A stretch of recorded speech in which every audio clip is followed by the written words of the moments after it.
তো গাইস বাসায় কিছু পাচ্ছ না, পরে ফ্রিজে হাত দিলে দেখি সসেজ। এটাতে এখন কি রান্না করব?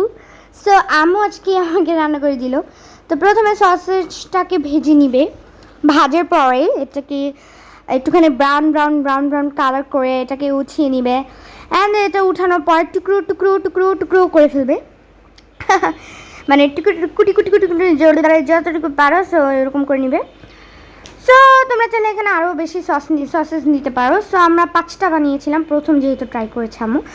সো প্রথমে একটুখানি মরিচ এগুলো দিয়ে, মশলা টশলা দিয়ে, লবণ টমন দিয়ে, পেঁয়াজ আদা রসুন দিয়ে, মশলা টশলা দিয়ে একদম সস দিয়ে মানে কী বলবো, তারপর হচ্ছে হালকা একটু পানি দিয়ে দিল। পানি দেওয়ার পরে এই যে এখন একটুখানি মশলাটা দিবে। মশলাটা দেওয়া তো হয়ে গেল, হালকা একটু মশলা দিয়ে দিল। তারপর এই যে সসটা টমেটো, এটা এবার বাড়ি দেওয়ার পরে 3 ফোঁটা পড়েছে। আর এই বারবিকিউ সসটা দিতে যে পুরো মানে অর্ধেকই পেরে গেছে।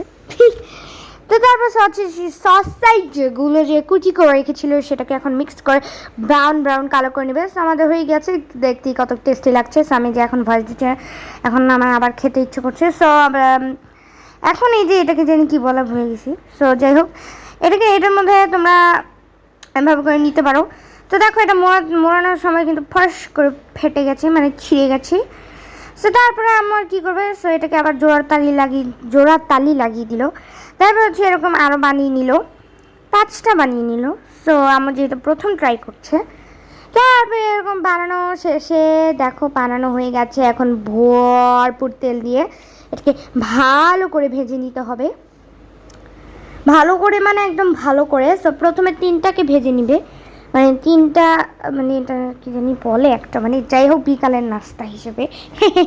সে তারপরে এরকম ভেজে নিবে। ভাজার পর এটা প্লেটে উঠিয়ে নিবে। সো এই তেলটাকে ঝরে নিচ্ছি যাতে তেল অপচয় না হয়।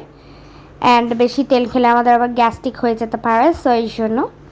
আর তেলও এখানে অপচয় হলো না। সো এখানে আরও 2টো ছিল, সো এটা দিয়ে দিল। আর তোমরা সবাই দোয়া করো, কালকে আমার কম্পিউটার পরীক্ষা। সো দেখো আমাদের রেসিপি কিন্তু হয়ে গেছে গাইস।